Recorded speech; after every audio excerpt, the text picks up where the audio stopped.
what I have here is a very special manuscript. It is a Psalter that comes from Spain, and it is what we call a Psalterum Gallicanum Feriatum.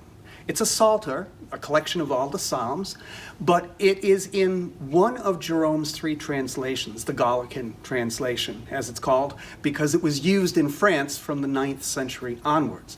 And it's feriatum, which means that the actual Psalms are not in numerical order going 1 through 150, but instead what has been done is that the Psalms are grouped according to monastic readings, so that they would be read through in the course of the week in the same order that monks in the Benedictine order would read them in a monastery. Now, it's a beautiful, beautiful manuscript, but one of the stunning features is this binding. And as I was doing provenance research on this, I found some very interesting things about it. Inside, there's a book plate. And the book plate has the ex libris is in gold, and it has the name William d'Avignon, and it has a sphinx on it. Now, I found in my research that William d'Avignon was a Belgian who moved to Germany and resided in Leipzig. And he lived in Germany all through the time of the First World War. One of the things that he did is that he took one of the early mass tourism trips across the Atlantic on a steamboat. He sailed across to America, and he took photos and collected postcards of Americana, which he put together in a traveling exhibit. So he's a very interesting person, and he was well connected with the bibliophile community in Leipzig. What's interesting about it is that this binding is stamped and signed with the name Karl Sonntag of Leipzig.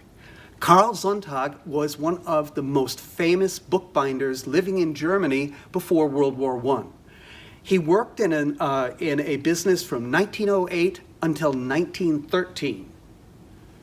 And then the pressure got too much, and he went into his father's tobacco business, leaving behind a legacy of tremendous works of art like this. So I began to look and try to see what I could find out about this collaboration of William d'Avignon and Karl Sonntag.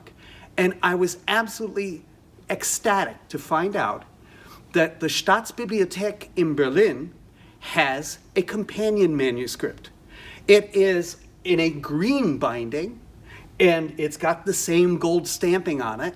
It's got d'Avignon's bookplate and Karl Sonntag's name. But it's a collection of the Persian poetry of the Sufi poet Rumi. I find that there had to have been some reason why d'Avignon would want to have the best poetry from the Bible, the Psalms, bound and put next to these poems of Rumi as well. We don't know where the rest of his collection went after it was sold, after his death in 1926, but I have found further examples of d'Avignon's manuscripts, some of them also still in bindings that were made by Karl Sonntag. So it seems to have been a very profitable association between the two of them.